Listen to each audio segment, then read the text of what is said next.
The desert sun hung like a bronze coin over Kandahar province, turning the Afghan sand into molten glass. The compound walls shimmered in the heat, ancient mud brick that had witnessed 1,000 years of war. Inside, 12 American hostages sat bound and blindfolded, counting their final hours. Outside, in the shadow of a burned-out Russian tank, a figure moved through the dust like smoke. Petty Officer Ava Martinez pressed her body flat against the compound's eastern wall, her M4 carbine tight against her shoulder. At 21 years old and 5'3", she looked like someone's kid sister playing soldier. The 70 pounds of gear on her frame should have crushed her. It didn't. Her fire team leader, Chief Petty Officer Mike Rodriguez, held up 3 fingers. 3 tangos on the roof. Ava's breathing slowed. Her finger rested feather light on the trigger guard, not on the trigger. Never on the trigger until you're ready to kill. The breech charge detonated with a sound like God's hammer. The door disintegrated into splinters and smoke. Ava went through first, always first. That's what point meant. First through the door, first to die. The room opened up before her in fractured time. 2 men reaching for weapons, a woman screaming.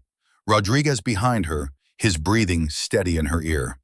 The red dot sight found the first target's center mass. 2 shots. The man dropped.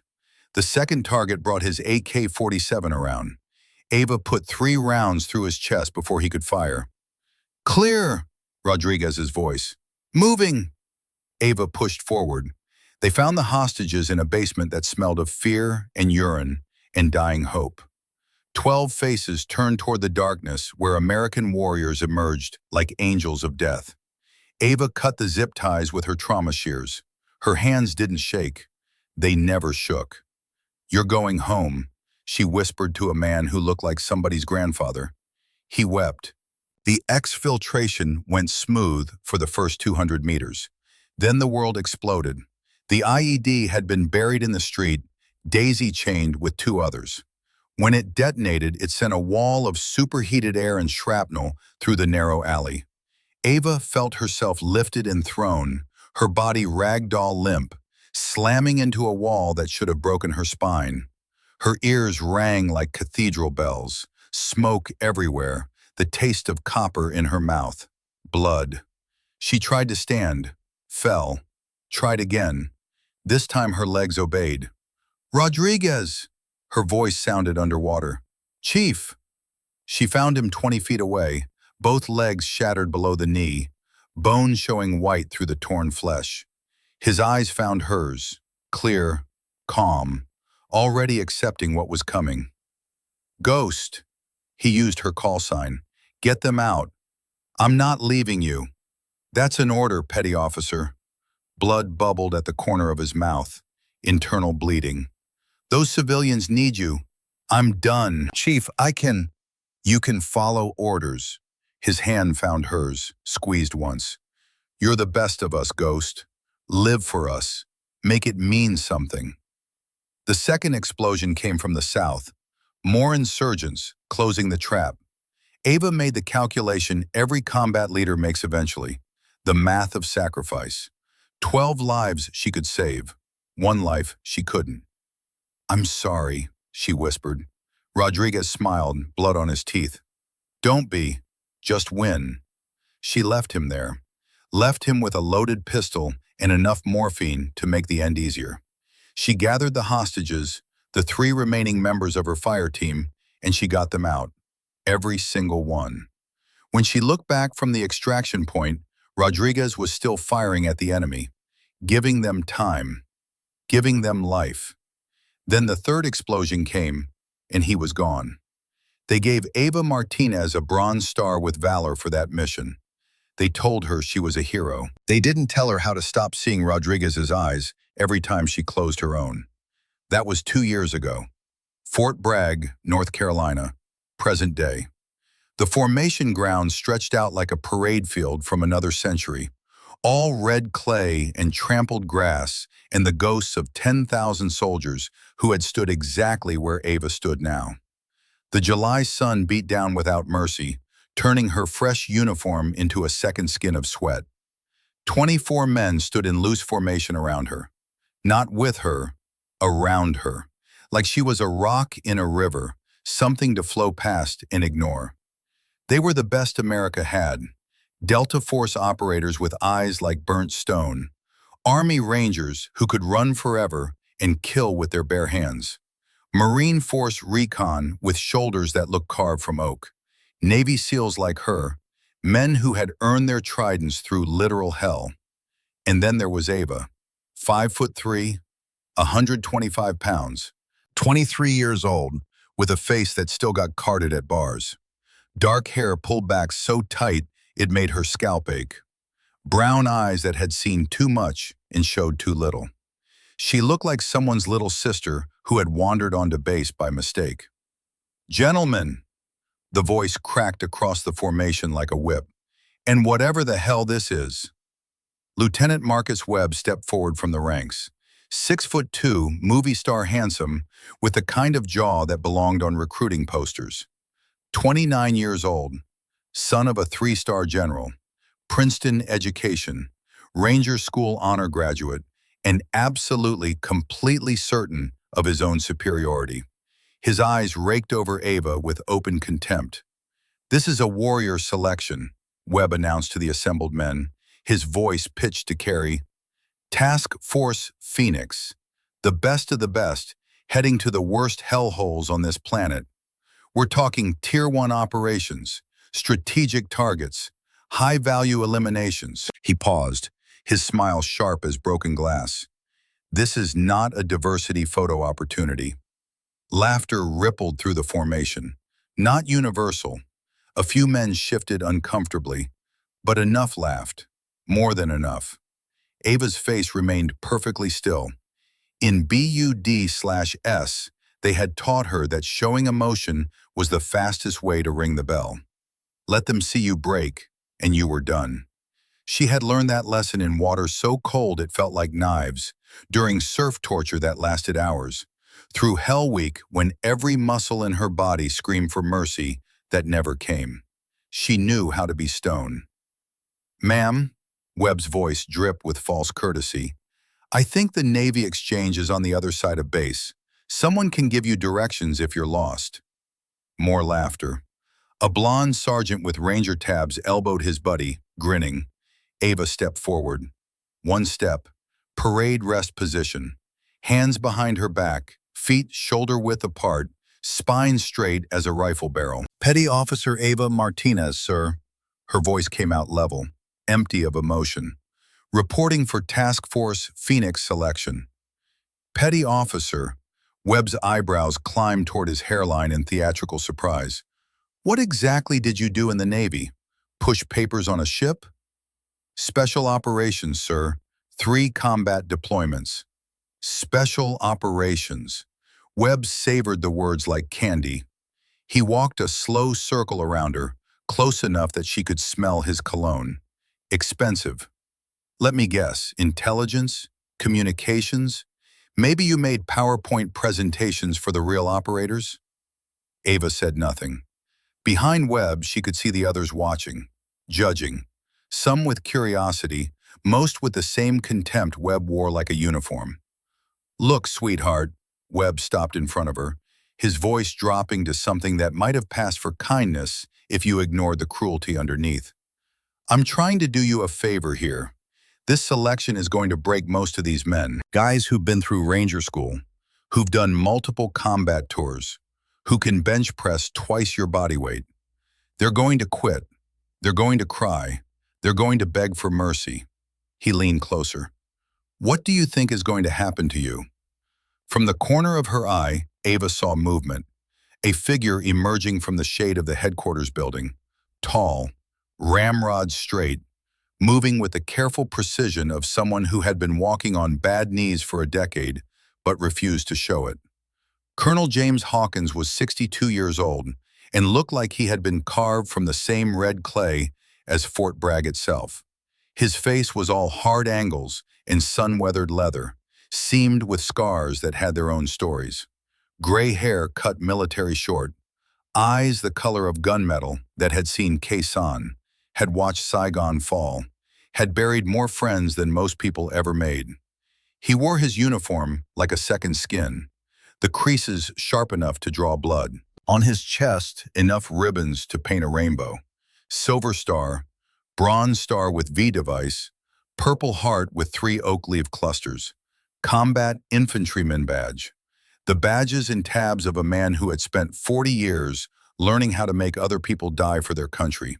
He was a living legend, a ghost from a war most of these men had only read about in history books. He said nothing, just stood there, 40 feet away, watching, his face expressionless as carved granite. Webb hadn't noticed him yet. He was too busy enjoying his performance. "With respect, sir," Ava said quietly, "I'll stay, unless you're ordering me to leave." Webb's smile widened. "You want to embarrass yourself? Fine, get in formation. When you quit, and you will quit, don't say I didn't warn you." He raised his voice to address the group. "All right, children, let's see who's serious.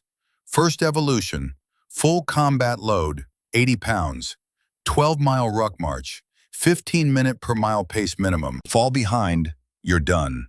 Quit, you're done. Die, we'll send your stuff home." He looked directly at Ava. "Hope you brought Band-Aids, princess."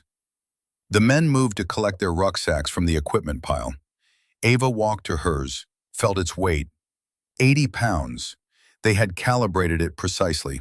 Sleeping bag, cold weather gear, MREs, water, ammunition, radio, batteries, medical supplies. Everything you would carry into combat, minus the weapon. She had carried this exact load through the mountains of Afghanistan, through the deserts of Iraq, through terrain that made North Carolina look like a resort.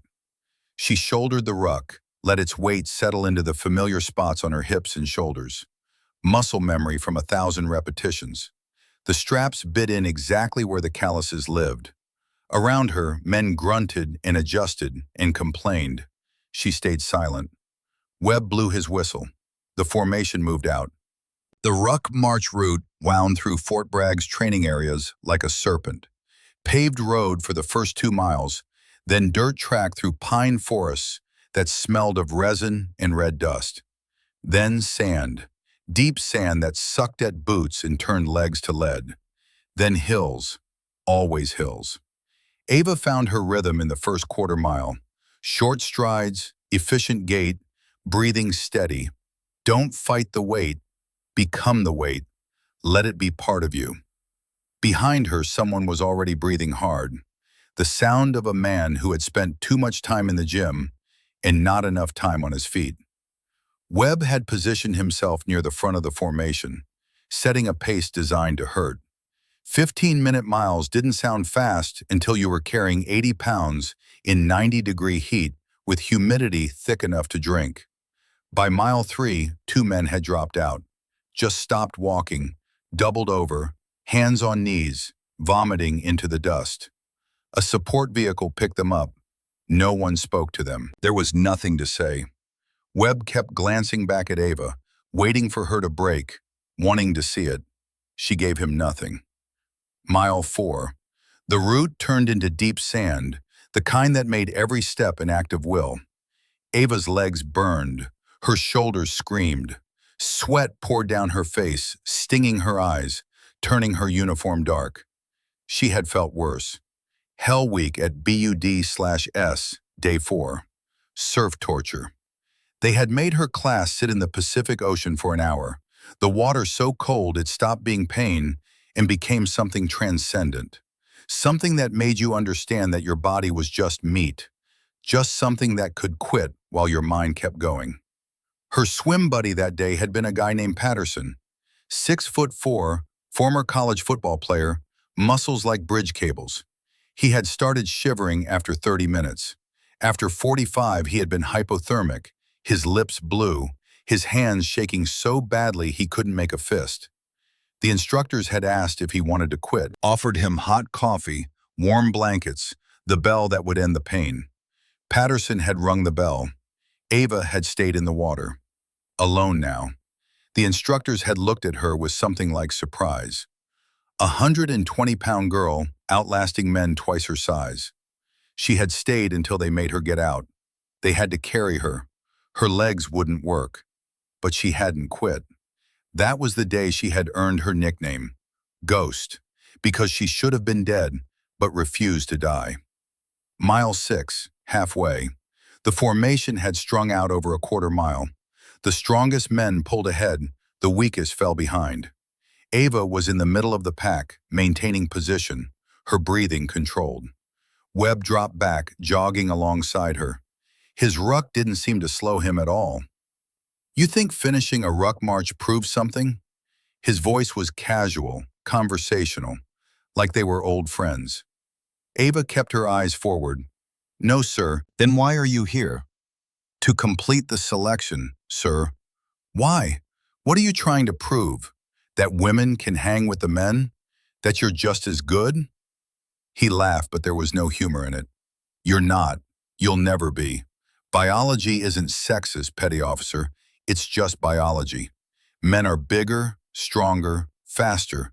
That's not opinion. That's fact." "Yes, sir." Her agreement seemed to frustrate him.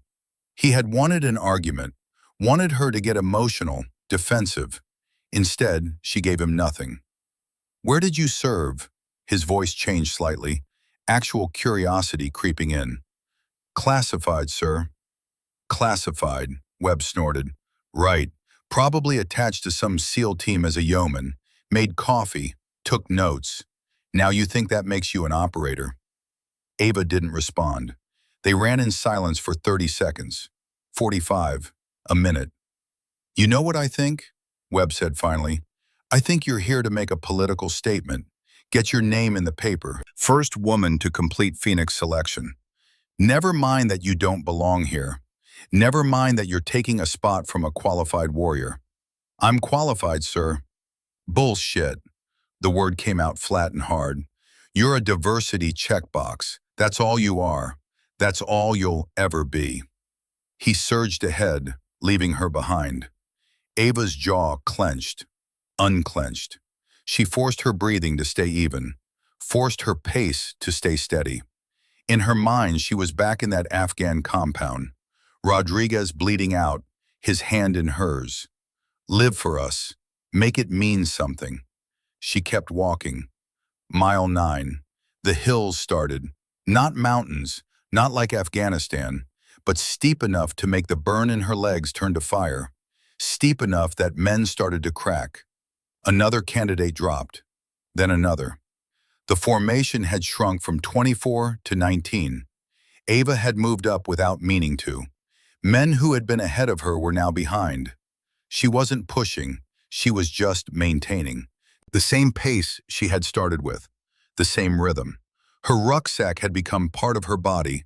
The straps no longer dug in. The weight no longer felt heavy. It just was. Like breathing. Like her heartbeat. She could see Webb ahead, his blonde hair dark with sweat. He had stopped looking back. Maybe he had forgotten about her. Or maybe he had finally figured out she wasn't going to quit. Sergeant Cole Brennan from 3rd Ranger Battalion was running 20 feet ahead of Ava. 6'1", 220 pounds of muscle and scar tissue.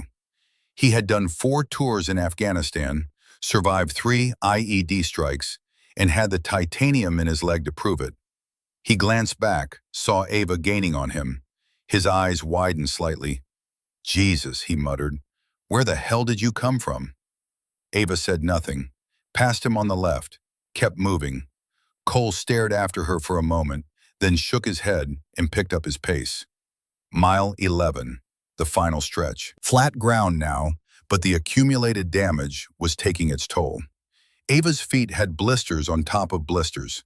Her shoulders had gone numb an hour ago. Her lower back felt like someone had taken a hammer to her spine. She had felt worse. Syria, the mission that had killed Rodriguez and the others. She had been shot twice during the extraction. Once in the left shoulder, the bullet punching through muscle and cracking her scapula. Once in the right thigh, the round missing the femoral artery by inches. She had dragged a 200-pound SEAL corpsman named Jenkins 300 meters while taking fire, had provided combat first aid to 2 wounded hostages, had coordinated helicopter extraction while bleeding out.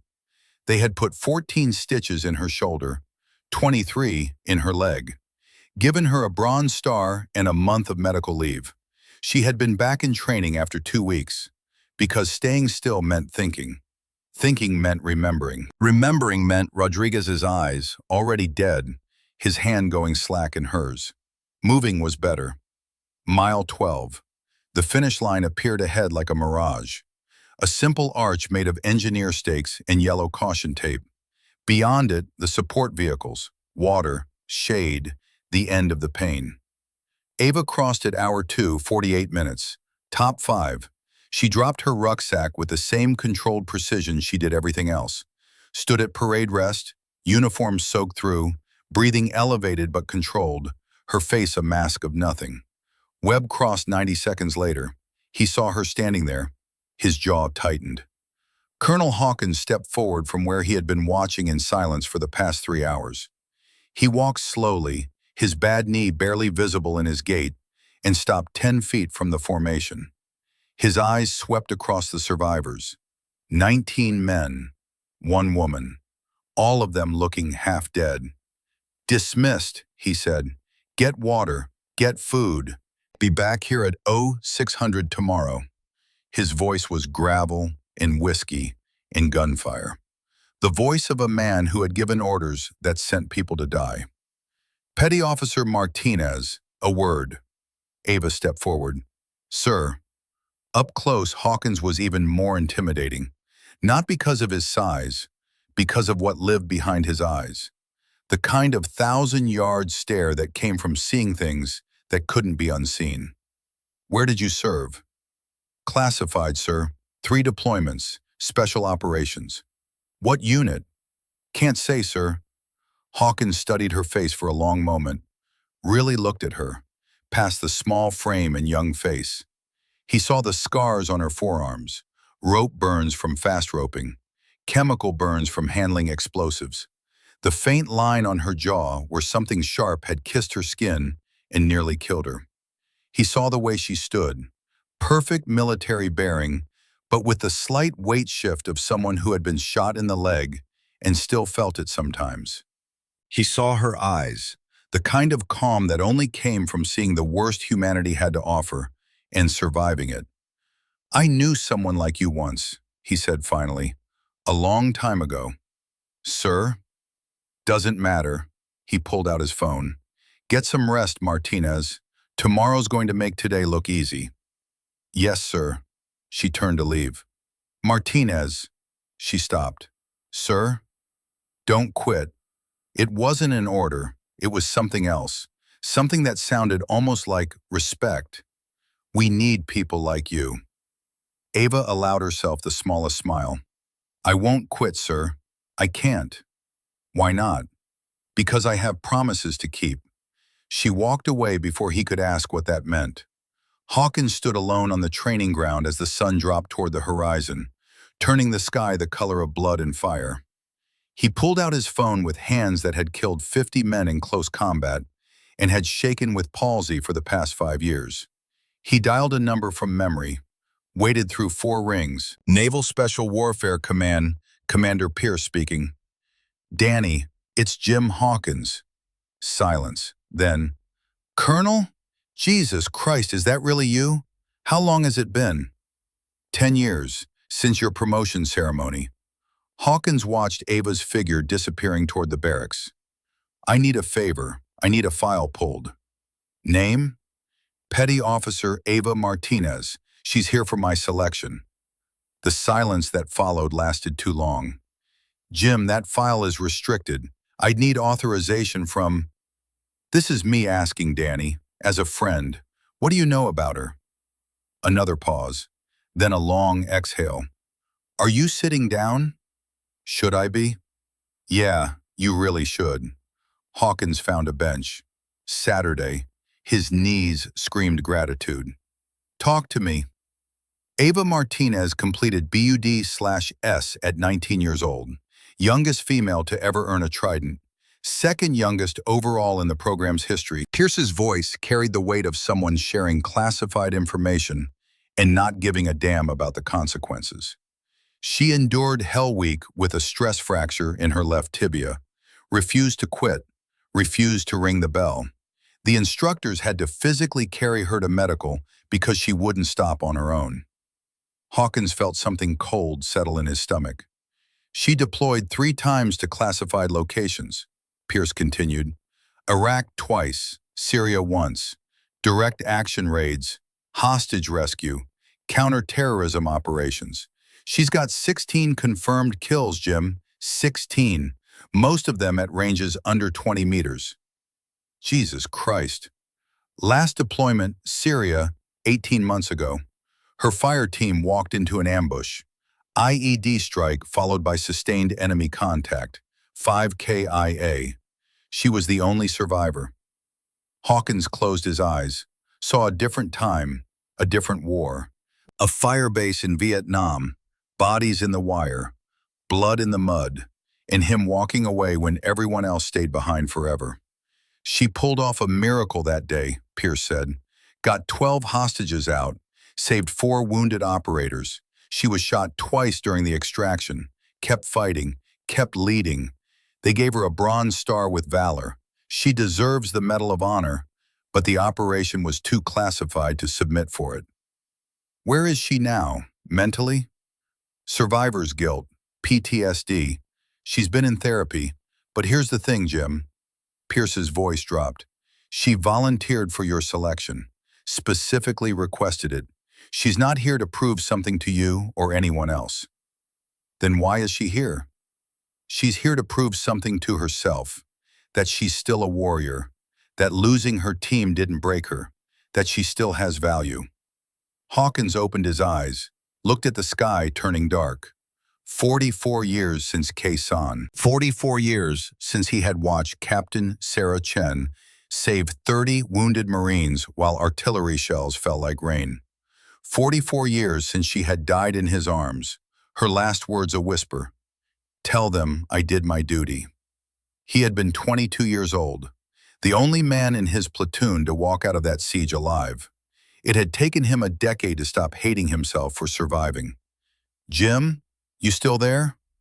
Yeah, Hawkins' voice came out rough. What else? That's it. That's all I can give you. But Jim, Pierce hesitated. How did you treat her when she arrived? The question landed like a punch to the gut. Not well, Hawkins admitted. Then fix it, because that woman has more combat experience than 90% of your candidates, and she's there because she needs to know she still matters. Don't take that away from her.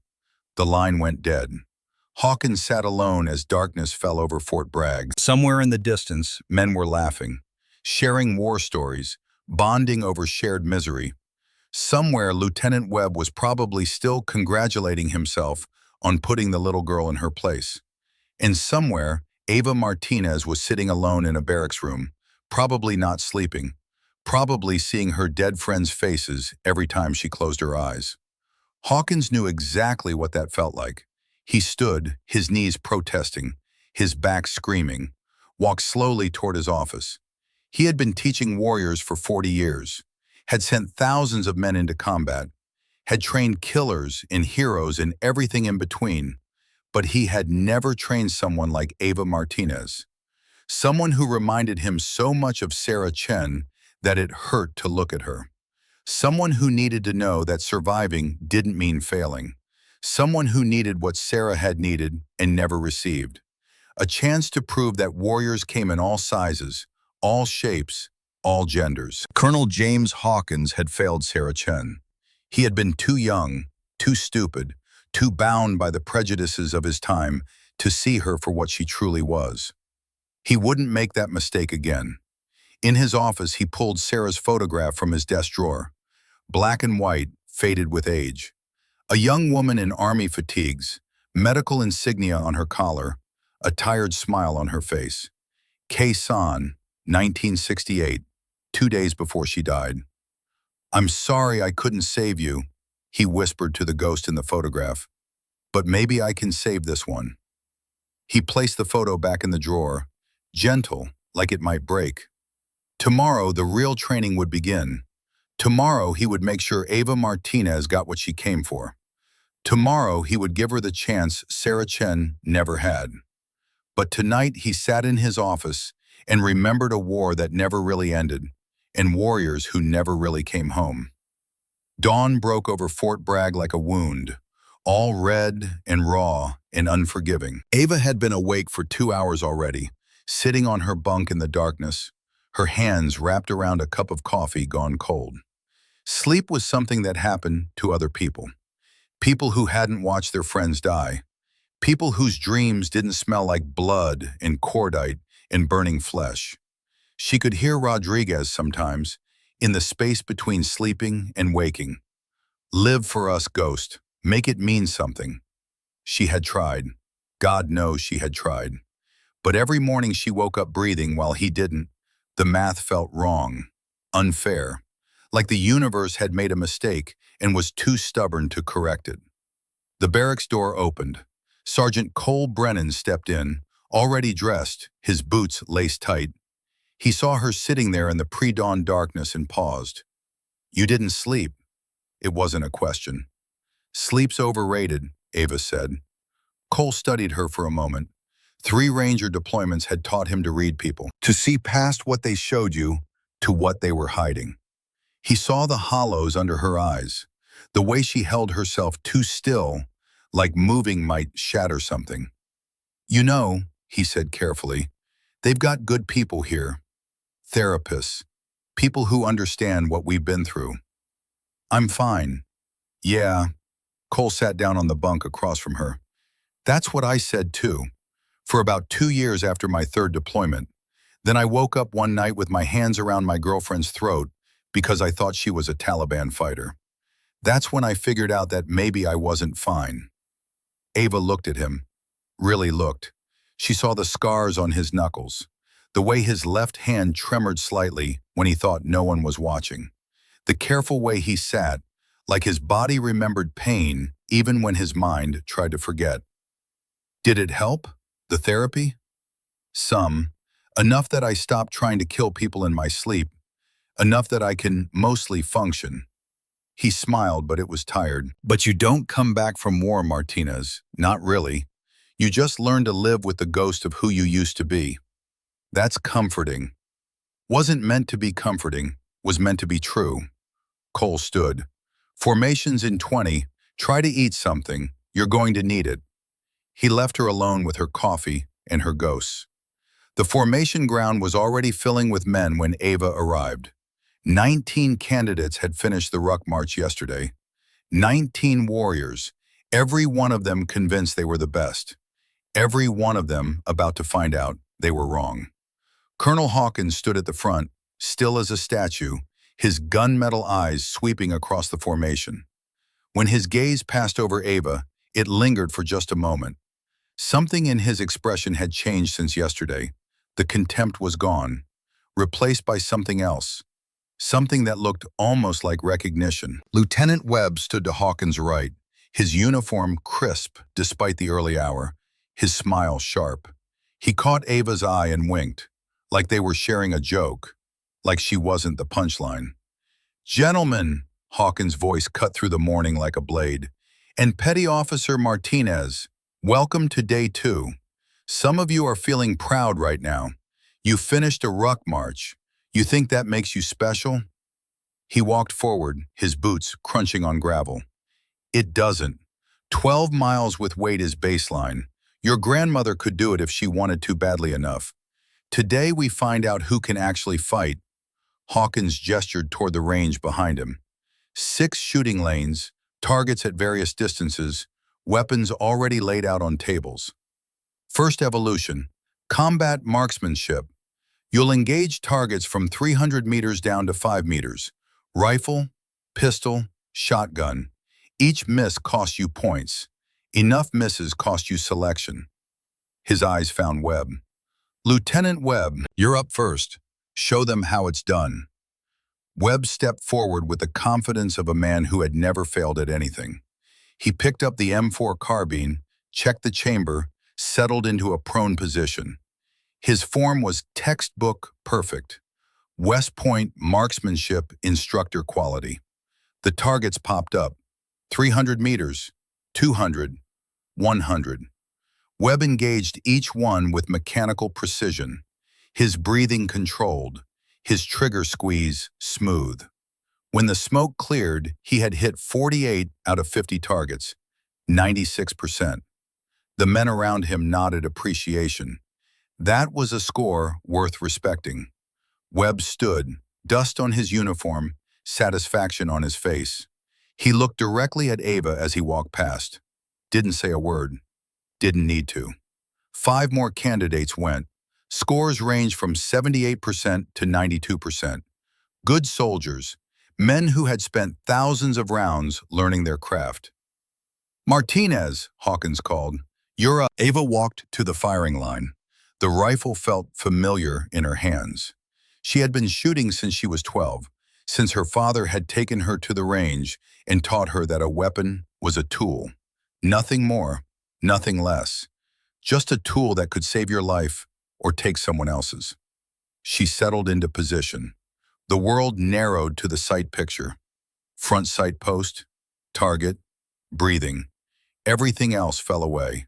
Webb's contempt, the watching eyes, Rodriguez's blood, Syria's smoke, all of it gone.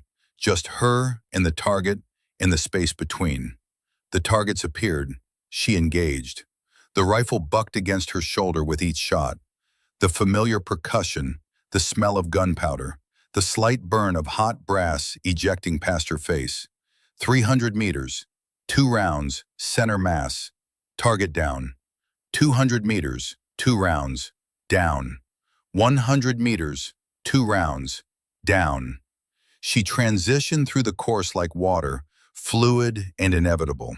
The rifle was an extension of her body. The targets weren't targets anymore.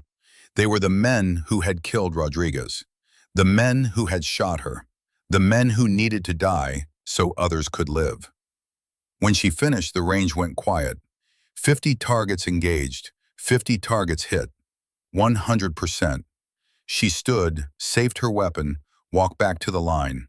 Her face showed nothing, but inside something old and dark and satisfied whispered, "Still got it." Hawkins checked the scoring computer twice, looked at Ava, looked back at the screen. "Perfect score," he announced. "First one in 3 years of running this selection." Webb's jaw clenched. Around the formation, men shifted. Recalculating. The little girl wasn't so little anymore. "Martinez," Hawkins said, "where did you learn to shoot like that?" "Downrange, sir, where it mattered." The pistol course came next. 25 targets, distances from 50 meters down to 5. Speed mattered now. Speed and accuracy. The difference between living and dying measured in fractions of seconds. Ava drew the Sig Sauer P226 from the holster, felt its weight. This was her weapon, the one she had carried through 3 deployments, the one that had saved her life more times than she could count.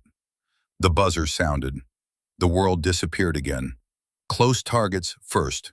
5 meters, double tap. 3 meters, Mozambique drill, 2 chest, 1 head. 10 meters, failure drill, pelvis then head. She moved through the course like smoke, her feet finding perfect position without thought, her hands bringing the weapon to bear without conscious effort. Muscle memory built from 10,000 repetitions. When she finished, her time was 8.3 seconds. 49 out of 50 targets hit, 98%. Webb had scored 94% in 11 seconds. The silence that followed was different now. Not dismissive, something else. Something that sounded like respect trying to be born. Cole Brennan let out a low whistle. Holy shit. Ava holstered her weapon, looked at Webb, still showed nothing on her face, but her eyes asked a question. "Still think I'm here to make coffee?" The morning sun climbed higher. The temperature climbed with it. The candidates rotated through close-quarters combat training in a shoot house built to simulate urban warfare. Room clearing, hostage rescue scenarios, split-second decisions where hesitation meant death. Ava moved through the shoot house like she had been born there, because in a way, she had. 3 deployments, dozens of real-world entries. She knew the rhythm of violence, the way time stretched and compressed, the way your peripheral vision sharpened when death was waiting around every corner. In one scenario, she entered a room with 3 targets. 2 were enemy combatants. 1 was a hostage. They had given her half a second to distinguish between them. She put 2 rounds in the first combatant's head before her conscious mind registered the threat. The second got 3 rounds center mass. The hostage lived. She cleared the room and moved on. Hawkins watched from the observation room. Beside him, the range safety officer shook his head in wonder. "Sir, I've been running this course for 6 years. I've never seen anyone move like that. It's like she already knows where the targets are going to be." "She does," Hawkins said quietly. "She's done this for real. Probably dozens of times. This is just memory for her." By noon, the rankings had been posted. Ava Martinez sat at number 1 overall. Webb was second, Cole Brennan third. The rest trailed behind. In the mess hall, the atmosphere had shifted. The open mockery was gone, replaced by something more complex: curiosity, grudging respect. And from Webb, something that looked like hatred wrapped in a smile. Ava sat alone at a corner table, forcing herself to eat food she couldn't taste. Everything tasted like ash lately, since Syria, since Rodriguez. Cole approached, carrying his tray. "Mind if I sit?" She gestured to the empty chair. They ate in silence for a minute. Then Cole said, "I owe you an apology. Yesterday, when Webb was giving you shit, I laughed. That was wrong." "It's fine." "It's not fine. You're a better operator than most of us. You've earned the right to be here. Hell, you've earned the right to be wherever you want to be." Ava set down her fork, looked at him. "Why are you saying this?" "Because I served with good people. People who died because they made one mistake, one wrong call. And I've served with mediocre people who survived because they were lucky." He met her eyes. "You're not lucky, Martinez. You're skilled. There's a difference." "Skill didn't save my team." The words came out before she could stop them. Raw, unfiltered, true. Cole was quiet for a moment. "I lost 7 men in Helmand Province. IED hit our convoy. I was in the lead vehicle. Should have seen it. Should have taken a different route. Didn't. 7 good men died because I missed something. That's not your fault. Isn't it? I was the team leader. Their lives were my responsibility." He leaned forward. "But you know what I figured out? It doesn't matter whose fault it was. They're still dead, and I'm still here. So I can either let that destroy me, or I can honor them by being the best operator I can be, by making sure their sacrifice meant something." Ava felt something crack inside her chest, something that had been holding on too tight for too long. "How?" Her voice came out barely above a whisper. "How do you make it mean something?" "By continuing to fight. By being so goddamn good at this that their deaths weren't in vain.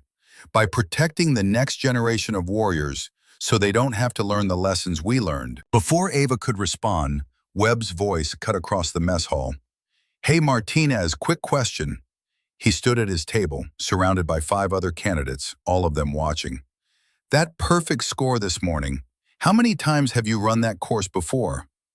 "First time, sir." "First time?" Webb's smile widened. "See, that's interesting, because perfect scores don't just happen. Not to people who haven't trained extensively on that specific range." "Are you suggesting something, Lieutenant?" "I'm suggesting that maybe you had advanced knowledge of the course layout. Maybe someone gave you an unfair advantage." The mess hall went quiet. Every eye turned to watch. Ava stood slowly. "Are you calling me a cheater?" "I'm saying that your performance was statistically improbable, and that in my experience, when something seems too good to be true, it usually is." Cole started to stand, his face darkening. Ava put a hand on his shoulder. "Gentle, stay." She walked across the mess hall to Webb's table.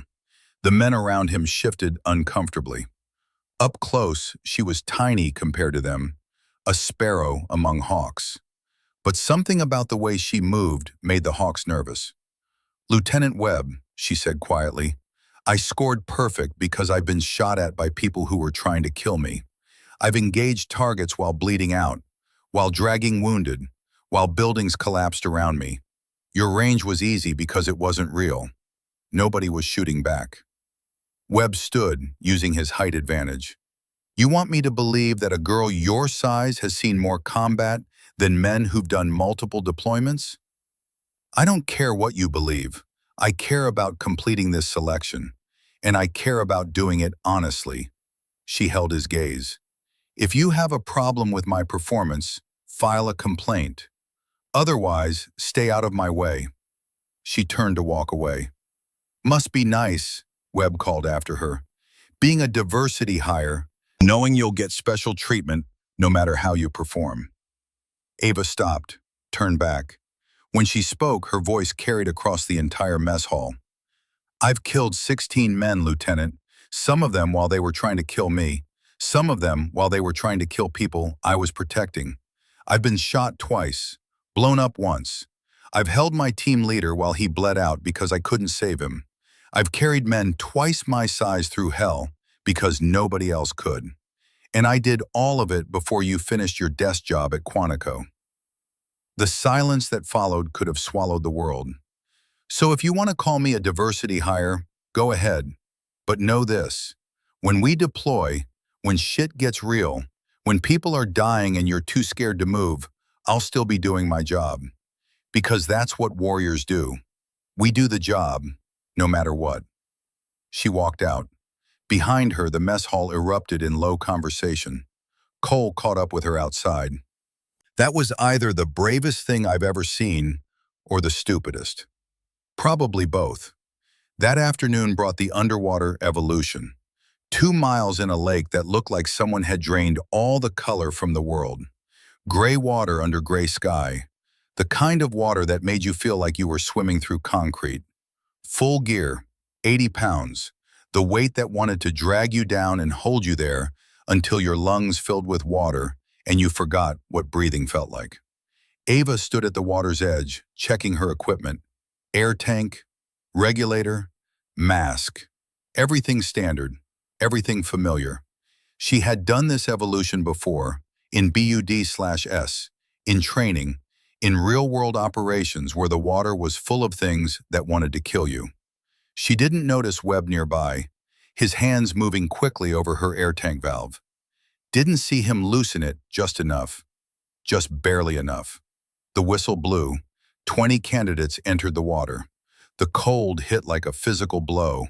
Ava descended, her fins pulling her deeper, her breathing steady through the regulator. 15 feet down. 20. The world above disappeared, replaced by murky, gray-green silence. She had always liked the water. Down here, the world made sense. No complications, no memories, just the simple physics of survival. Breathe, swim, surface, repeat. At 25 feet, she felt her breathing change, the regulator coughing, giving her less air than it should. She checked her pressure gauge. Tank showed 3/4 full, but the air coming through was thin. Wrong. Her training kicked in before her conscious mind could panic. Regulator failure, partial pressure loss. 2 options, surface immediately or solve the problem. She checked the valve, found it loose, too loose. Loose in a way that didn't happen by accident. Sabotage. The word formed in her mind, crystal clear and cold. Someone had tampered with her gear. Someone had tried to kill her. Webb's face flashed in her thoughts. Her lungs started burning. The air coming through the regulator was almost nothing now. She had maybe 30 seconds before the tank ran dry.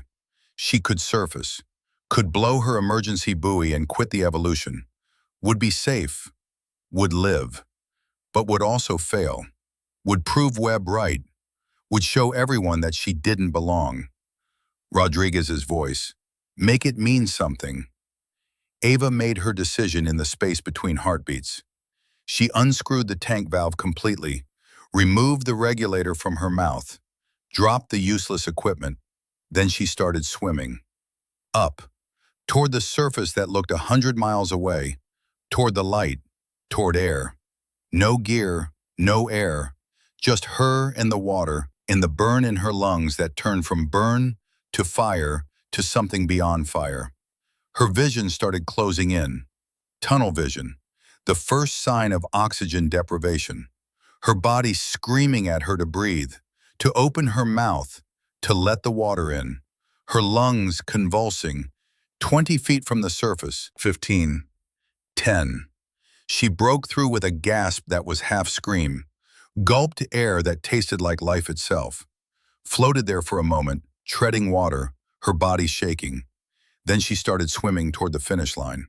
No tank, no fins, just her arms and legs and will. She finished the evolution in the middle of the pack, not first, but not last, and alive. On shore, the safety instructors pulled her tank from the water, examined the valve. Their faces went tight. One of them called Hawkins over on the radio. Hawkins arrived in a jeep, his face carved from stone. He examined the valve, looked at Ava. This was tampered with. Who had access to your gear? I don't know, sir. You could have died. Yes, sir. Why didn't you surface immediately? Why didn't you call for help? Ava met his eyes. Because that would have meant quitting, sir, and I don't quit. Something changed in Hawkins' expression. A wall coming down, a door opening. He saw past the small frame and young face to the thing living beneath. The thing that Rodriguez had seen, the thing that made her ghost. He saw a warrior who would rather die than fail. He saw Sarah Chen, 50 years younger, making the same impossible choice. Who do you think did this? His voice was barely above a whisper. Ava glanced across the shore to where Webb stood, watching. Their eyes met. Webb's face showed nothing, but Ava knew. The same way you knew when someone had you in their crosshairs. Instinct, honed by survival. I can't prove anything, sir. Hawkins followed her gaze, his jaw clenched. Go get dry, we'll talk later. That evening, Hawkins called Webb to his office. The conversation lasted 15 minutes. Raised voices leaked through the closed door.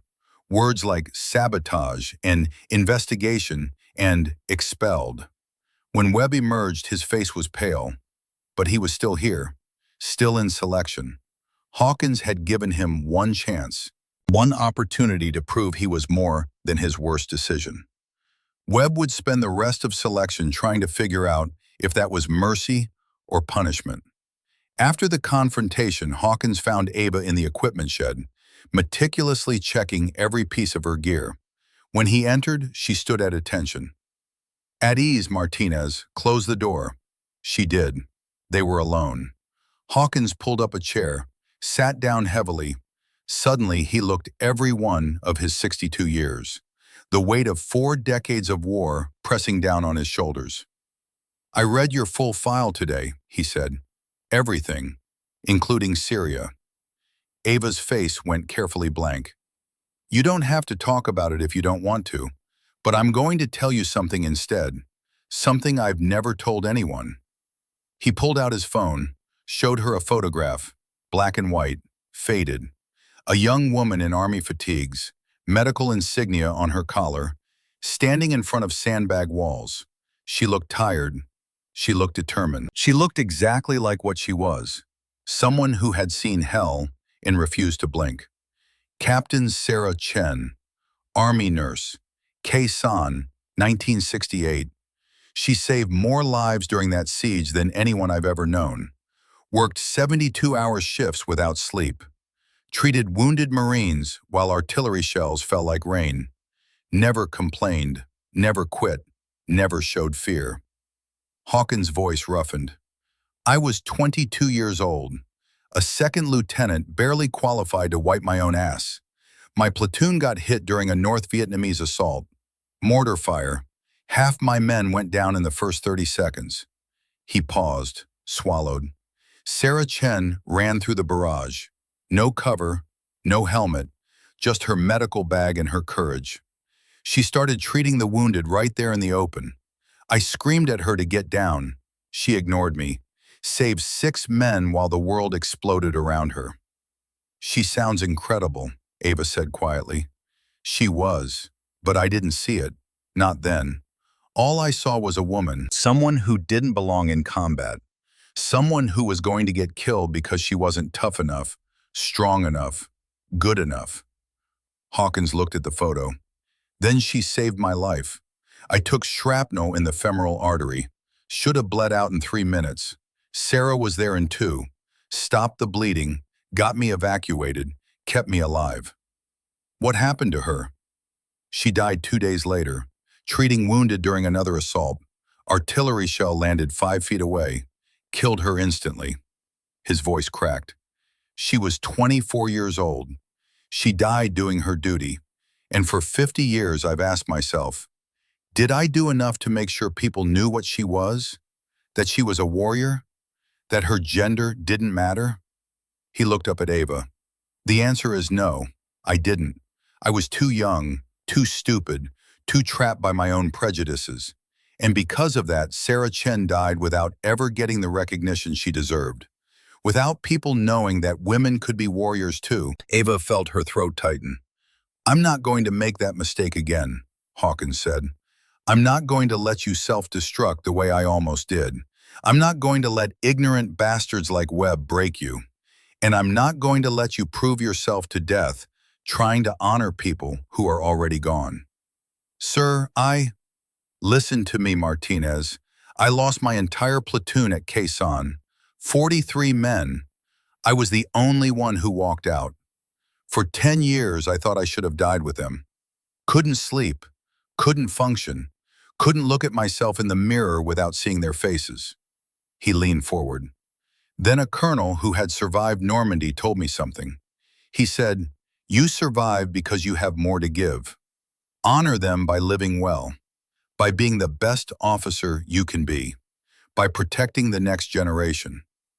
Did it help? Eventually, took years, took therapy, took learning that survival isn't the same as failure. That sometimes the bravest thing you can do is keep living when every part of you wants to quit. Ava felt something break inside her, a wall she had built after Syria, after Rodriguez, after watching everyone she loved die while she lived. They died because of me, she whispered. I made the call. I led them into that compound. It's my fault. No. Hawkins' voice was iron. They died because war is hell, because evil exists, because sometimes good people die despite everything we do. But you survived. You saved 16 hostages. You got 4 wounded operators out alive. You completed the mission despite being shot twice. You did your duty. It doesn't feel like enough. It never does. But you're not here to prove you deserve to have survived. You're here to prove you can still fight, still lead, still matter. And you've already done that. You've proven it every single day since Syria. Tears burned in Ava's eyes. She blinked them back. I don't know if I can do this, sir. You can, because you're not just fighting for yourself. You're fighting for every woman who wants to serve, every warrior who doesn't look like what people think a warrior should look like. You're fighting for Sarah Chen, for Rodriguez, for everyone who didn't get a chance to finish their story. He stood, put a hand on her shoulder. I'm not going to let you self-destruct, Martinez. That's not a request. That's an order from someone who almost destroyed himself the same way. You're going to finish this selection. You're going to lead this team. And you're going to show the world that warriors come in all forms. Understood? Yes, sir. Good. Now get some rest. Tomorrow we climb mountains.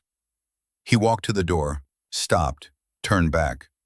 Sarah Chen's last words were, "Tell them I did my duty." For 50 years I've been trying to do that, to make sure people know she mattered, that she was a warrior. Sir, you matter, Martinez. You're a warrior, and I'll be damned if I let anyone, including yourself, convince you otherwise. He left her alone with her tears and her ghosts, and for the first time since Syria, the possibility that maybe surviving wasn't the same as failing. The mountains rose from the North Carolina landscape like broken teeth, ancient and unforgiving.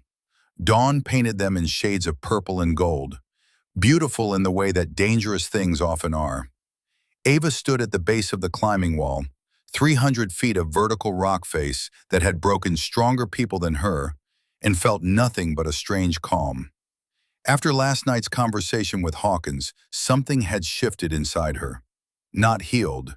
Healing would take years, but shifted. Like a bone that had been set wrong, finally clicking into place. She still saw Rodriguez's face, still heard his last words. But now, underneath the guilt, she could hear something else. His voice telling her to live, to fight, to matter, make it mean something. She would, starting today. The 12 remaining candidates assembled in the gray morning light. Webb stood off to the side, his face unreadable. Since Hawkins had confronted him about the sabotage, he had been quiet, watchful, like a wolf calculating its next move. Cole approached Ava, checking his climbing harness. "You ready for this?" "As ready as I'll ever be." "That thing you said last night, about carrying men twice your size through hell." He paused. "Was that true?" Ava thought about Jenkins. 215 pounds of SEAL corpsman, unconscious, bleeding from 3 gunshot wounds. She had dragged him 300 meters through enemy fire, had felt her shoulders separate from the strain, had kept moving anyway because stopping meant dying. Every word. Cole studied her face. "You know what I think? I think you're probably the toughest person here. Not the strongest, not the biggest, but the toughest. There's a difference." Before Ava could respond, Hawkins' voice cut through the morning. "Listen up. Today's evolution tests everything. Physical strength, mental fortitude, team dynamics. You'll climb in 5-man teams, 300 feet vertical. Then you'll traverse to the assault platform and execute a simulated hostage rescue. Time limit, 3 hours. Fail to complete, you're done. Lose a team member, you're done. Quit, you're done." He gestured to the cliff face. "Teams are posted. Check the board. You've got 15 minutes to gear up." Ava found her name on Team 2. Her heart sank when she saw the other names. Webb, Cole, 2 Rangers she didn't know well, Marcus Chen and Devin Hayes. Webb saw the roster at the same time. Their eyes met. For a moment, something like shame flickered across his face. Then it was gone, replaced by his usual mask of confident superiority. "Looks like we're teammates, Martinez," he said. His voice was neutral, carefully neutral. "For what it's worth, I'll do my job. Whatever happened before stays before." "Good. Because 300 feet up, I need you focused, not plotting." "I wasn't." He stopped, shook his head. "You're right. I was. And I'm sorry. What I did was inexcusable." The apology landed like a physical blow. Ava hadn't expected it, didn't quite believe it, but Webb's eyes held something genuine, something that looked like actual remorse. "Apology noted," she said carefully. "Let's just climb." The first 100 feet went smooth. Ava climbed third in the rotation, behind Webb and Cole, ahead of Chen and Hayes. The rock was rough under her hands, offering good purchase.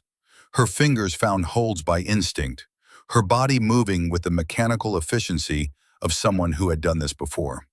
At BUD/S, they had made her climb until her hands bled, until her forearms felt like they were filled with broken glass, until her body gave up and only her mind kept moving. She had learned that climbing wasn't about strength.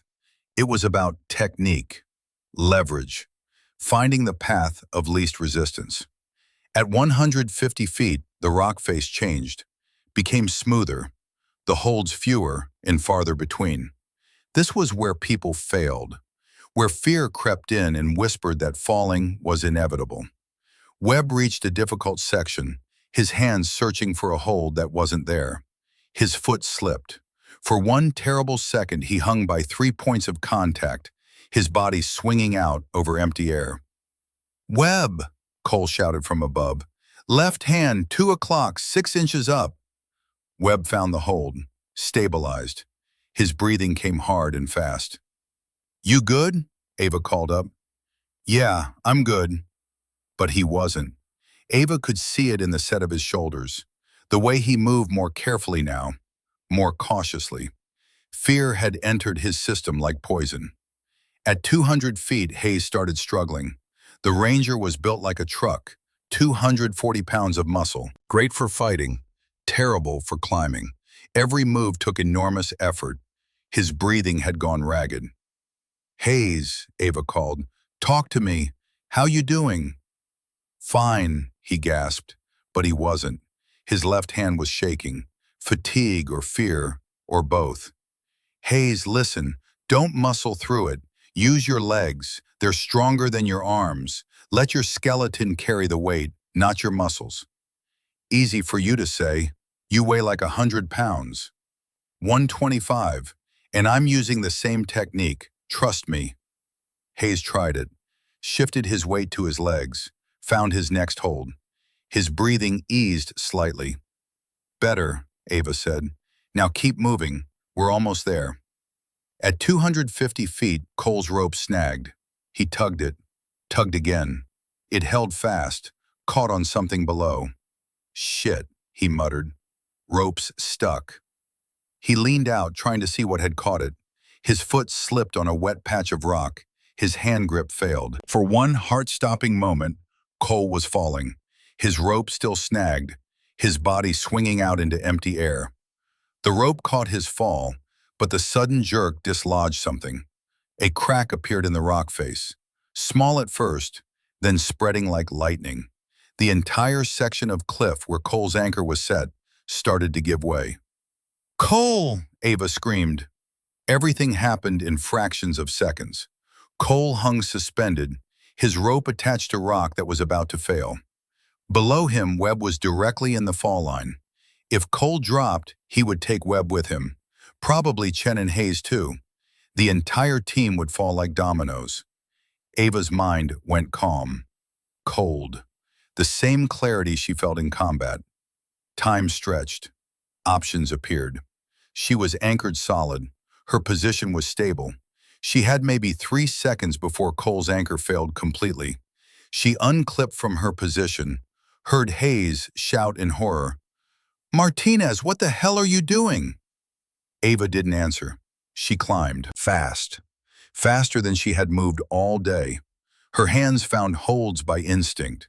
Her body moved with desperate precision. She covered 15 feet in 4 seconds. Cole's anchor gave way with a sound like a gunshot. Ava lunged, caught Cole's harness with one hand. Her other hand was wrapped around a rock hold that bit into her palm like teeth. Cole's 220 pounds of dead weight hit her anchor point like a truck. Her shoulder separated. She felt it go, felt the joint dislocate with a pop that sent white fire through her nervous system.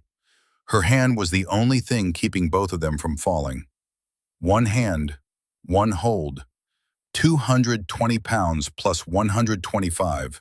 Her fingers started to slip. Then Webb was there. He had climbed down instead of up, moving to help instead of saving himself. He grabbed Cole's harness, added his strength to hers. "I've got him," Webb shouted. "Martinez, get anchored." Ava's vision was graying out from pain. Her left arm hung useless, the shoulder a ball of agony. But her right hand found a new hold, then another. She got her feet set, clipped into a solid anchor point. "Okay," she gasped. "I'm good. Get him secured." Between them, she and Webb got Cole anchored to a stable section of rock. The danger passed, but Ava's shoulders screamed with every breath. Cole looked at her, his face pale. "You saved my life. You could have died." "That's the job." "Your shoulders dislocated." I noticed. Webb was staring at her like he was seeing her for the first time. "Why did you do that? Why risk yourself for me?" "Because we're a team. Teams don't leave people behind." Something broke in Webb's expression. Shame. Real shame. The kind that came from seeing yourself clearly for the first time, and hating what you saw. I tried to kill you yesterday. I loosened your air valve, and today you saved my life. I know. Why? Why would you save someone who tried to murder you? Ava looked at him. Really looked.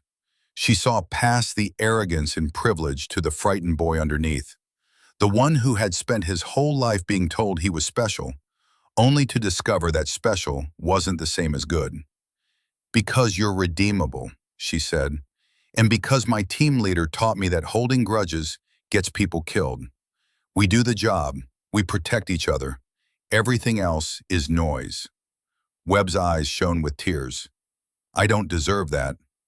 Probably not, but redemption isn't about deserving it, it's about earning it. So start earning, Lieutenant.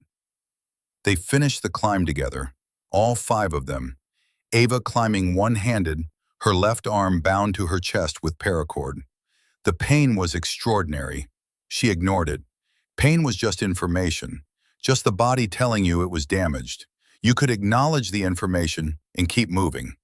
At the top, the assault platform awaited, a simulated building structure with hostages inside and enemy combatants played by instructors with simunition weapons.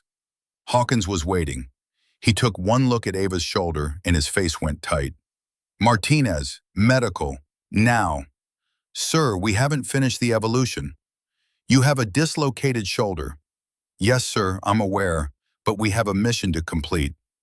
Petty officer, that's an order. Ava met his eyes. With respect, sir, I'm finishing what I started.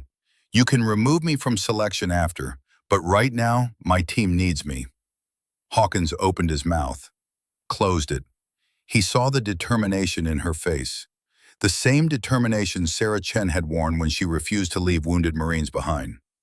Fine, but you're not going in first. Yes, sir, I'll provide overwatch. The team assembled. Webb stepped forward.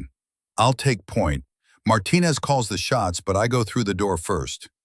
Cole nodded. I'll follow. Chen and Hayes, your rear security. They looked at Ava, waiting for her to take command. She should have said no, should have let Webb lead. Her shoulder was on fire. Her vision kept blurring. But she thought about Rodriguez, about Syria, about the mission that had killed everyone she loved. She had failed them, had made a bad call, had gotten them killed. She wouldn't fail again. All right, she said, here's the play. 2 hostiles visible through the front window. Unknown number inside. Webb, you breach. Cole follows, goes left. Chen and Hayes, your right side. I'll provide cover fire from the window. With one arm? Hayes asked. I can still shoot, trust me. They moved into position. Ava set up behind a barricade with a clear sight line to the building's entrance. Her right hand held the M4 steady. Her left arm throbbed with every heartbeat. Webb approached the door, Cole behind him. On Ava's signal, they would breach. She counted down. 3, 2, 1. Execute!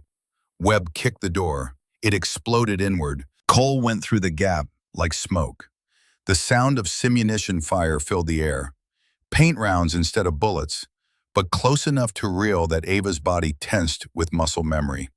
2 down, Webb's voice. Moving to back room. Watch your left, Ava called.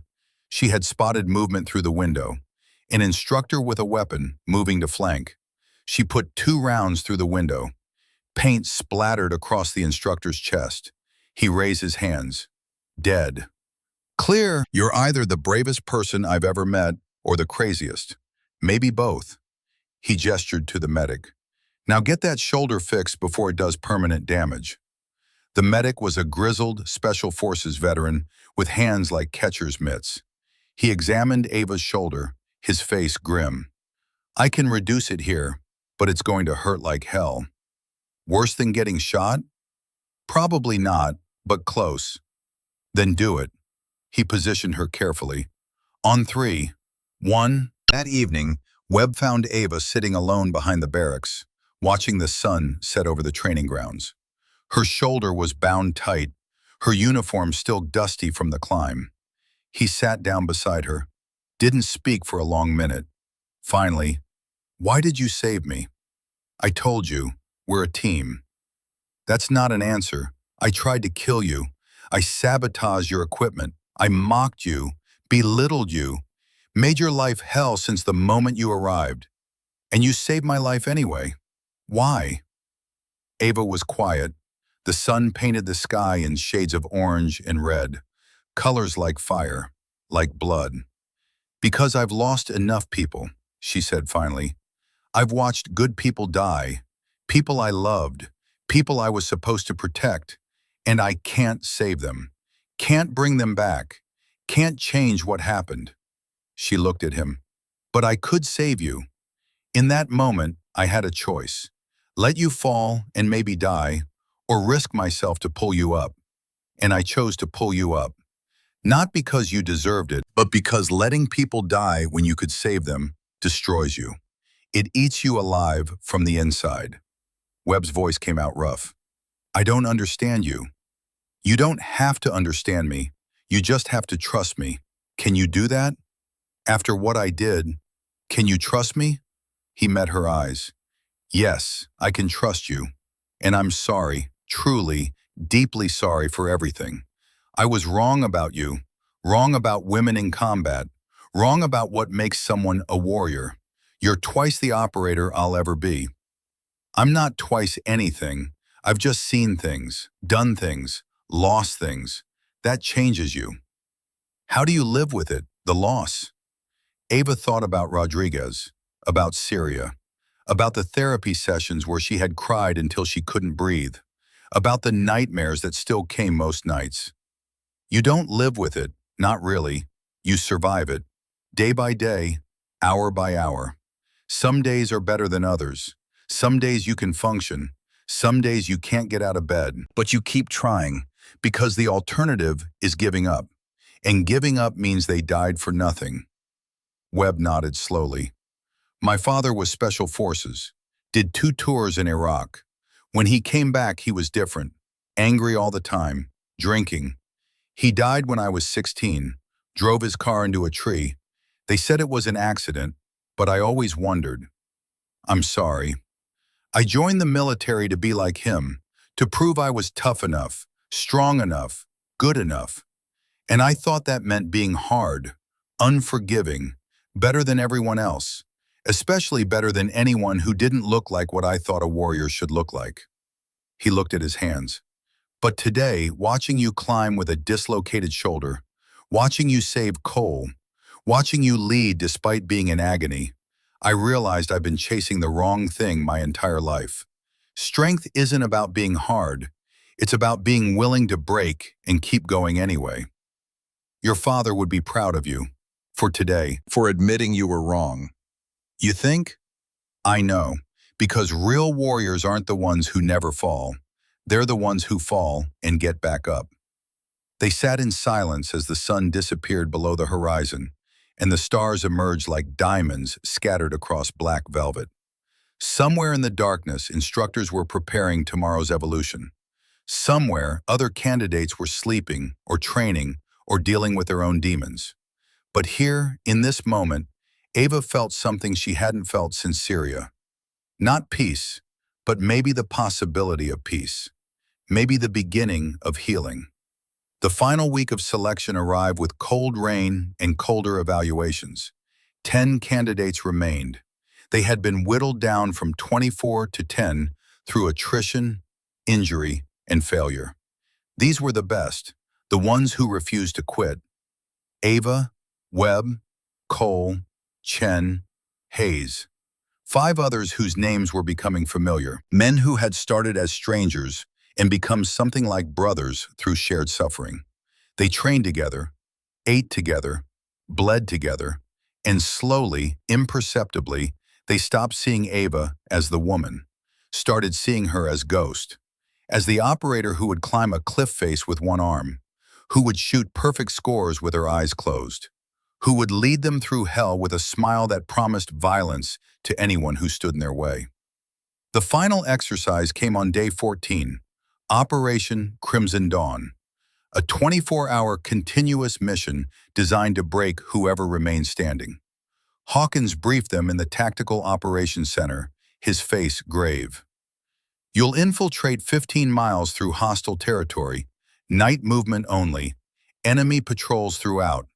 Your objective is to rescue a high-value target being held in a fortified compound. The target is me. You'll have to breach the compound, neutralize defenders, extract the package, and exfiltrate to the landing zone. Time limit, 24 hours. Fail any component, you're done. Lose a team member, you're done. The target dies, you're done. He looked at each of them. This is as close to real combat as we can simulate. The OP4 instructors will be using aggressive tactics. You will get hurt. You may get seriously hurt. If you want to withdraw, now is the time. No one moved. Good. You have 30 minutes to plan. Team leader will be selected by majority vote. Whoever you pick, you follow. No questions, no second guessing. Trust your leader or die. He left them alone. The room fell quiet. These 10 men looked at each other, calculating, evaluating. Who had the skills? Who had the experience? Who had earned the right to lead them into hell? Cole spoke first. I vote for Martinez. Webb nodded immediately. Agreed, Martinez. Chen and Hayes exchanged glances. Martinez, they said in unison. The others followed. One by one, every single candidate voted the same way. Ava sat there stunned. You're sure? You're the best tactical mind here, Cole said. You've been downrange more than any of us. You've led real missions under fire, and you've proven you'll do whatever it takes to get everyone home. That's the kind of leader we need. Plus, Webb added with a slight smile, you're scary when you're mad, and we want that scariness pointed at the enemy, not at us. Ava felt something warm in her chest. Not quite pride, something else. The weight of trust, the responsibility of other people's lives in her hands. The last time she had carried that weight, everyone had died. She pushed the thought away. This wasn't Syria. This was different. She was different. She had learned. She would not make the same mistakes. All right, she said. Here's how we're going to do this. She outlined the plan. Movement in 2 fire teams, advanced reconnaissance, communication protocols, contingencies for every possible failure. She spoke with the calm authority of someone who had done this before. Many times, in places where mistakes meant body bags. The men listened, asked smart questions, offered suggestions. They were a team now, not just a collection of individuals, a unit that thought and moved as one. At 1800 hours, they moved out. The North Carolina woods were dark and wet, the kind of darkness that felt alive. Ava led from the front, her night vision goggles turning the world green and alien. Behind her, the team moved in tactical formation, spacing perfect, noise discipline absolute. They covered the first 5 miles in 2 hours. Steady pace, no heroics. In real combat, speed got you killed. Careful got you home. At mile 6, they encountered the first enemy patrol. 4 OP4 instructors with simunition weapons, moving along a forest trail. Ava held up a fist. The team froze, becoming part of the shadows. She evaluated. The patrol was sloppy, too bunched up, not watching their flanks. She could engage, could probably win, but gunfire meant noise. Noise meant compromise. Compromise meant more patrols. She signaled, bypass. They moved around the patrol like smoke, staying 50 meters off the trail, moving through terrain so thick and miserable that no one in their right mind would choose it, which made it perfect. The patrol passed without ever knowing they were there. At mile 10, they reached the observation point overlooking the compound. Ava glassed it through her scope. The building was a 2-story structure with walls on 3 sides. 6 visible guards, unknown number inside. 2 vehicles, floodlights on the perimeter. She studied it for 20 minutes, watched the guard rotation patterns, noted the blind spots, identified the likely location where Hawkins would be held. All right, she whispered to the team, here's what we're going to do. The plan was complex. A feint on the east side to draw attention, then a breach on the west wall, hitting during a guard rotation change when coverage would be weakest. Webb's fire team would handle the breach. Cole's team would provide covering fire and secure the escape route. Questions. What if there are more hostiles inside than we expect? Chen asked. Then we adapt. Combat never goes according to plan. We'll handle whatever we find. They moved into position. Ava checked her watch. 0300 hours. The witching hour, when human alertness was at its lowest. All teams, stand by. Webb, you're green to breach in 60 seconds. The seconds ticked down. Ava felt her heart rate slow, her breathing steady.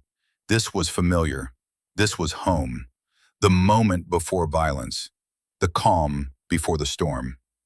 Execute. Webb's team hit the wall with a breaching charge.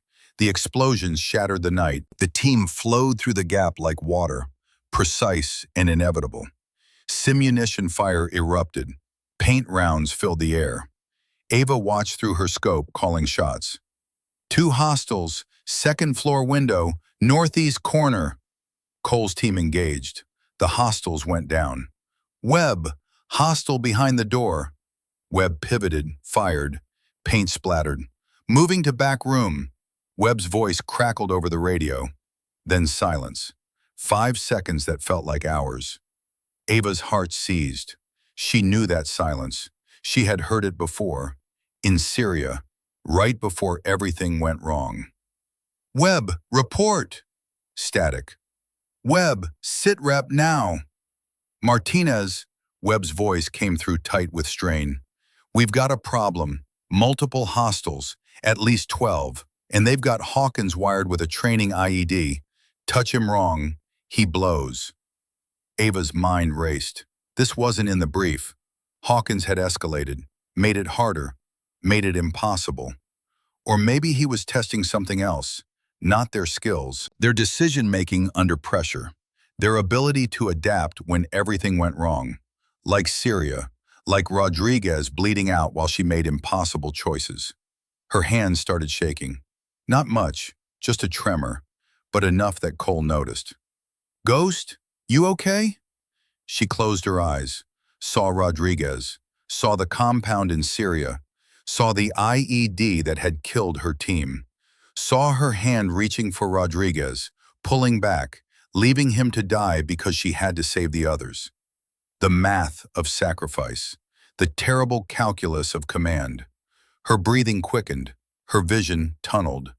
PTSD flashback coming on hard and fast. She was losing it, right here, right now, when her team needed her most. Then she heard Hawkins' voice in her head. You survive because you have more to give. Honor them by living well, by being the best operator you can be. And Rodriguez, make it mean something. Ava's eyes snapped open. Her hands stopped shaking. The world came back into sharp focus. Webb, hold position. Don't touch the package. I'm coming to you. Martinez, it's a trap. They knew we'd come. They're waiting. I know. That's why I'm coming alone. Cole, you're in command. If I don't make it out in 10 minutes, scrub the mission and exfil. Ghost, that's suicide. It's the job. You'd do the same for me. She moved before he could argue, circled around to the blind spot she had identified earlier. A section of wall with no coverage, no lights. The kind of entrance point you'd never use because it was too obvious, which made it perfect. She went over the wall in silence, dropped into shadow, inside the compound now, enemy territory. Her heart rate stayed steady. This was what she had been trained for, what she had survived 3 deployments for. The building's back door was locked. She picked it in 15 seconds, slipped inside. The hallway was dark. She moved on muscle memory, her weapon up, her breathing controlled. First room, empty. Second room, 2 hostiles with their backs turned. She engaged, 2 shots, both down. Third room, 4 hostiles facing the front entrance where Webb's team was pinned down. They never saw her coming. 4 shots, 4 down. She keyed her radio. Webb, Hostile pressure from your front is eliminated. Move to the package. Roger, moving. Ava pushed deeper into the building. Found Hawkins in the back room, seated in a chair with training explosives wired to his chest. Instructors had done good work. It looked real enough to make her hands sweat. 4 more hostiles guarded him. They turned as she entered. In real combat, this would be the moment where she died. 4 against 1. No cover, no time. But this wasn't real combat. This was training. She had advantages they didn't. She shot out the light above the door before she entered, plunging the room into darkness. Her night vision goggles gave her the edge. She engaged while they were still blind. 4 shots, 4 down. Then she was at Hawkins' side, her hands steady as she examined the training IED. The wires were color-coded: red, black, green, white. Standard training setup. Cut the wrong one, the device triggers. Cut the right one, you live. But which one? She thought back to explosive ordnance training at BUD/S. The instructors had taught them a trick. Look for the wire with the most wear, the one that had been used in training scenarios dozens of times. That was usually the disarm wire. Green. The green wire showed the most wear. She cut it with her trauma shears. Nothing happened. The device stayed inert. Hawkins opened his eyes, looked at her. How did you know which wire? Educated guess, sir. Also, I figured if I was wrong, at least it would be quick. He almost smiled. Get me out of here, Martinez. Before they send reinforcements. She keyed her radio. Package secure. All teams, collapse to my position. We're leaving. The exfiltration was smooth. They had 12 minutes before the OP4 instructors regrouped and came hunting. More than enough time. The team moved as one unit, covering angles, leapfrogging positions, getting distance between themselves and the compound. At the landing zone, the extraction helicopter waited. They loaded Hawkins aboard. The rotors spun up, lifted them into the night sky. Mission complete. Time: 16 hours, 42 minutes. All objectives accomplished. 0 casualties. In the helicopter, Hawkins looked at Ava. You froze back there. For about 10 seconds you froze. I was listening on the radio. What happened? Ava met his eyes. I had a flashback. Syria. For a moment I was back there, making the same choices, watching the same people die. But you didn't freeze. You pushed through. You completed the mission. Because of what you told me, about honoring the dead by living well. I realized that freezing meant their deaths were for nothing, but fighting meant their sacrifice mattered. Hawkins nodded slowly. That's what makes you different, Martinez. Not your skills, not your training, your ability to face your demons and keep moving. That's rare. That's what makes you a leader. Sir, I don't feel like a leader. I feel like someone who got lucky. Luck is what you make when preparation meets opportunity. You prepared for this your entire career. Tonight was your opportunity. You seized it. That's not luck. That's competence. The helicopter carried them back to Fort Bragg, back to the world of fluorescent lights and hot showers and safety. But Ava knew she would never really be safe again. Safety was an illusion you maintained until the next deployment, until the next mission, until the next time you had to make impossible choices. The graduation ceremony took place 48 hours later.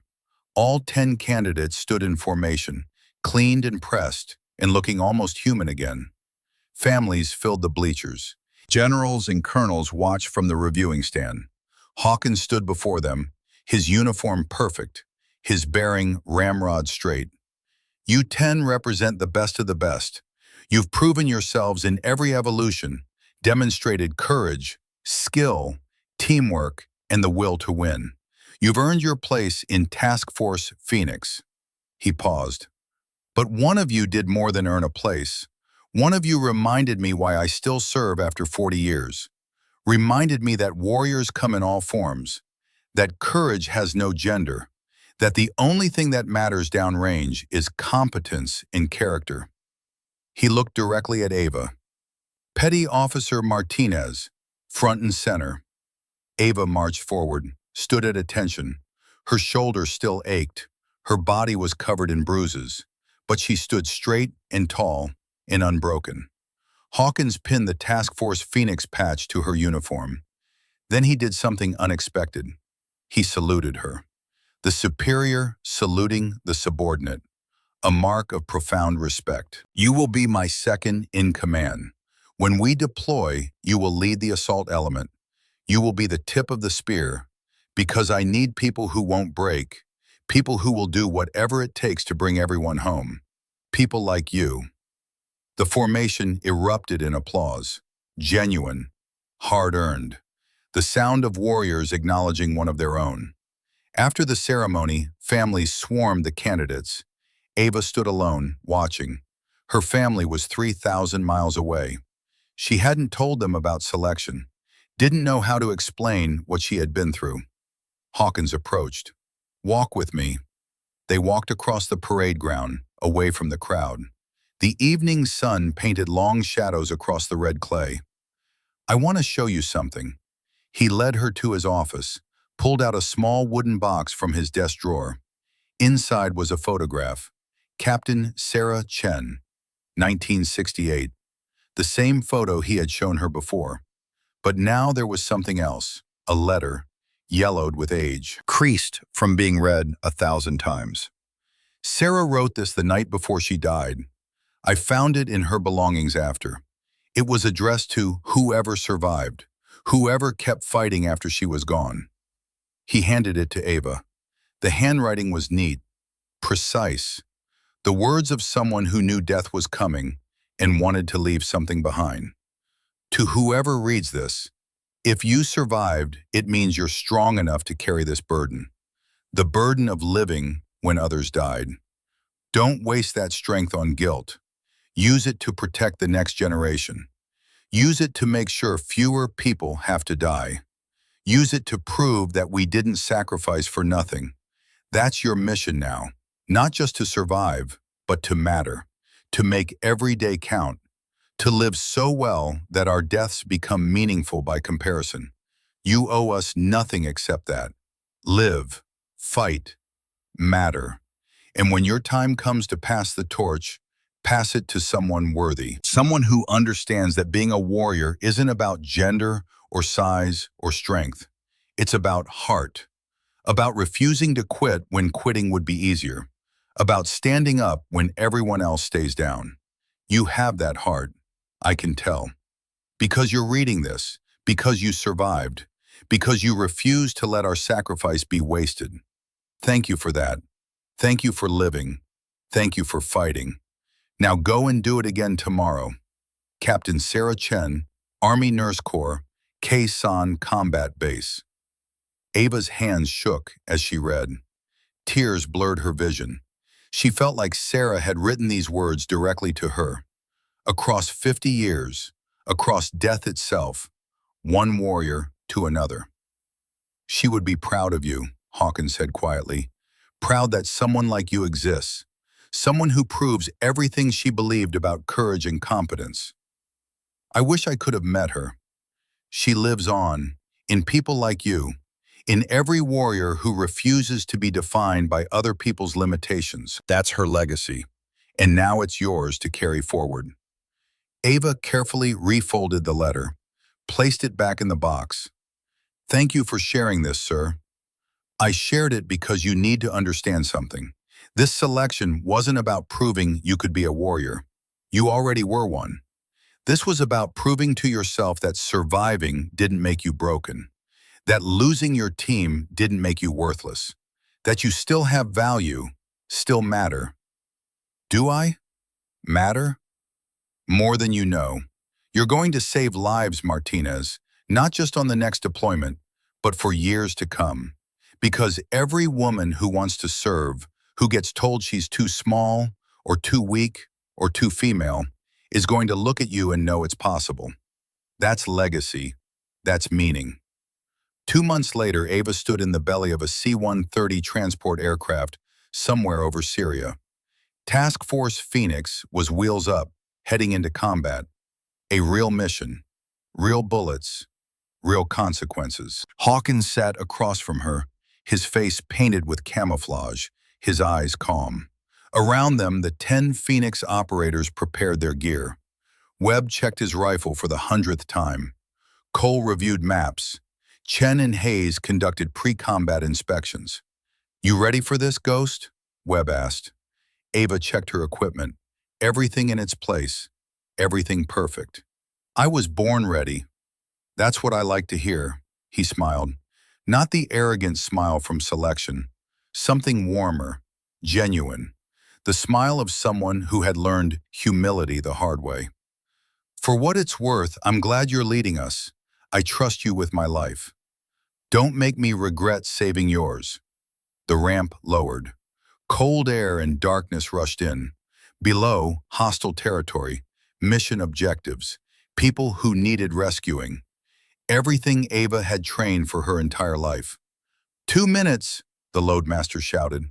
Hawkins stood, looked at each of his operators. "This is what we train for. Trust your training, trust each other, and come home alive." That's an order. They locked and loaded, checked each other's equipment one final time. The Brotherhood of Warriors about to step into hell together. The jump light turned green. "Go, go, go!" They went out the back of the aircraft in rapid succession, falling into darkness, into danger, into purpose. Ava fell last. As she stepped off the ramp, the wind tearing at her gear, she thought about Rodriguez, about Sarah Chen, about Hawkins and Webb and Cole, and everyone who had taught her what it meant to be a warrior. Make it mean something. She would, starting now. The mission was a success. They extracted the CIA asset from an ISIS stronghold with 0 casualties.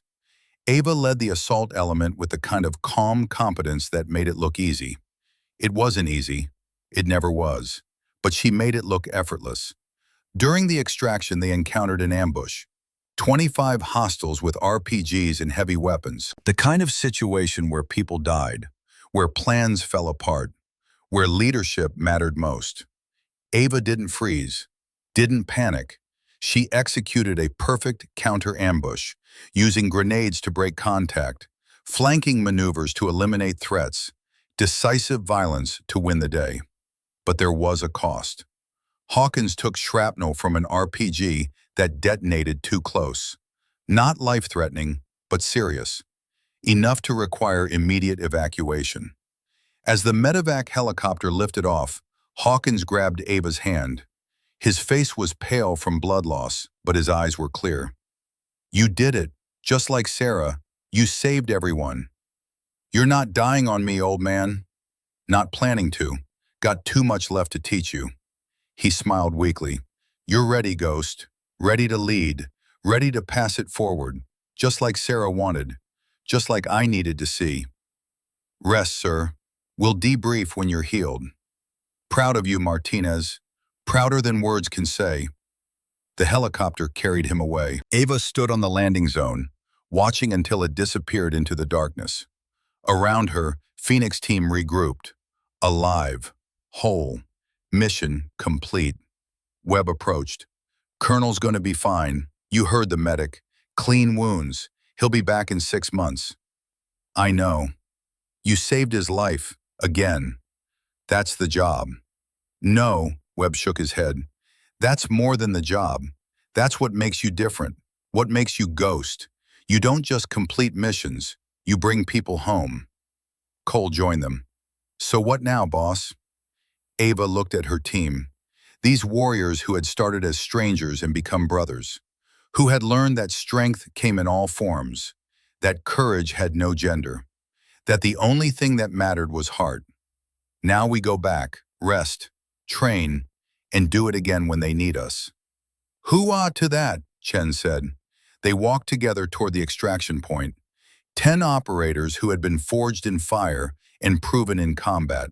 A team, a family, warriors. 1 year later, Ava stood in front of a BUD/S class at the Naval Special Warfare Center in Coronado. 50 candidates, 20 women, 30 men, all of them looking at her with a mixture of hope and fear. She wore her uniform with the Phoenix patch, lieutenant bars on her collar. Hawkins had insisted on the promotion, said she had earned it 10 times over. "My name is Lieutenant Ava Martinez," she said, her voice carried across the training ground. "I'm 5'3". I weigh 125 pounds. I've been shot twice, blown up once, and I've led special operations teams on 5 combat deployments." She paused.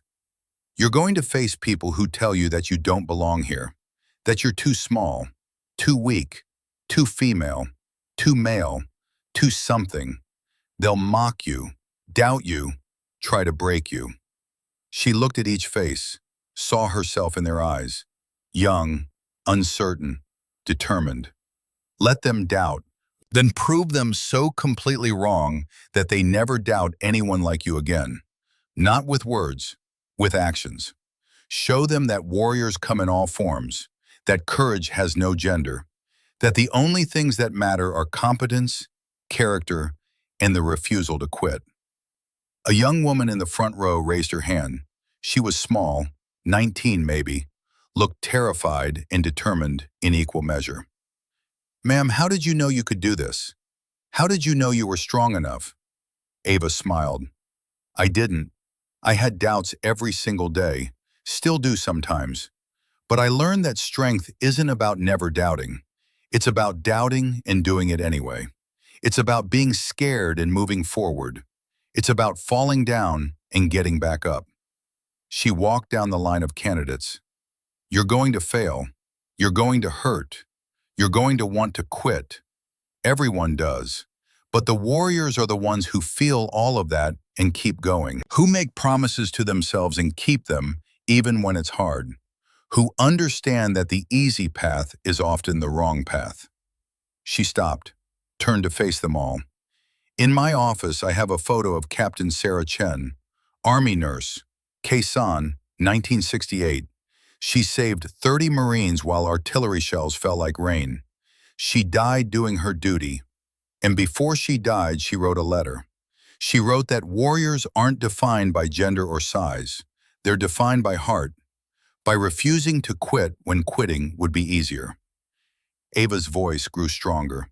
"That's your mission now, not just to pass this training, but to become the kind of warrior who makes Sarah's sacrifice meaningful, who proves that she was right, that courage has no gender, that anyone with enough heart can do this." She looked at them, really looked, saw the future of naval special warfare, diverse, capable, ready. "Now get ready. Training starts in 5 minutes, and I promise you this. I will push you harder than you've ever been pushed. I will demand more than you think you can give, and I will not accept anything less than your absolute best." She smiled, not gentle, the smile of someone who had survived hell and was ready to guide others through it. Because you're not just training to be SEALs, you're training to be warriors, and warriors don't quit. They endure, they adapt, they overcome, and they bring everyone home. The candidates stood at attention. 50 young people about to begin the hardest journey of their lives. 50 warriors in the making. "Welcome to BUD/S, Ava said.